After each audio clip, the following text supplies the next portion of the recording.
tiếng 45 phút rồi đầu nó bị nghĩ cái máy nóng lên đúng rồi. Máy nóng lên thì cho nó chạy tầm bậy à.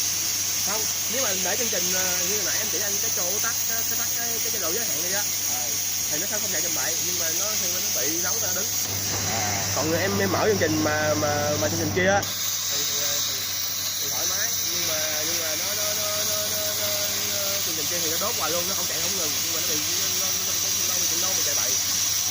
Nó hai loại hiểu không? Cái loại mà nếu mà để mà nó chạy bậy á thì là cho đốt thoải mái luôn. Nó đốt có thể là hai gì kia em nói đốt nửa tiếng nó đứng đúng không? Cái kia đốt 2-3 tiếng cũng được, nhưng mà nó chạy đâu nó đầu nó kiểu rồi từ bắt đầu nó chạy mày đứng rồi đó. Cái em ông kia cũng chỉnh em chỉ em chỉnh cái đồ qua cái đó là em chạy được mấy ngày trời thấy bình thường. Cái đầu từ cái ý nào thôi bị nhiễu thì Lúc đó là ông chỉ là tắt mấy cái cảm biến giới hạn đi đúng không? Đúng rồi. Bỏ đi cái tính năng an toàn đi. Đúng rồi, thì nó chạy được có thể là 1-2 tiếng. Tắt cái hệ an toàn đi, nó chạy nếu mà anh để chạy hoài luôn. Nhưng mà nó chạy nó bị nhiễu. Thỉnh thoảng này nó lại bị nhiễu, nó lại lâu chạy nó bị nhiễu, ví dụ nó chạy hết cái nhiễu cái không vậy. Nó nhiễu lúc nào mình đâu có chú ý đâu, nó chạy tới nó quẹo mỗi lần một cái phôi mà mình đồ dữ vặt cái là nó hư. Chắc mấy nào mà còn trong hạn chế thì được đó. Còn nếu mà chỉnh cái độ an toàn thì không bị nhiễu đâu, nhưng mà tới lúc nó đứng rồi và nó đứng rồi. Khi đứng mà nó đứng thường xuyên không, ngại đứng mấy lần.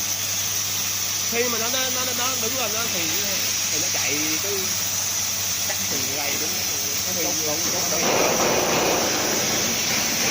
chí nó đứng liên hồi là khi mà anh chạy bình thường sao anh chạy không, nhưng mà anh chỉ cần nhớ đích ma lên cái là đứng.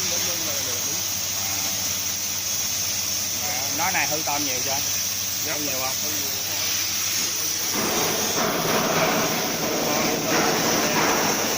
Mấy cái đó hư không à? Không phải hư, nhưng mà giờ nó tại em cắt cái nhỏ vô cái đó, em cắt nhỏ là vô 170-180 thì cắt 10 tấm nó hư hết 348. Cắt 10 tấm hư 348.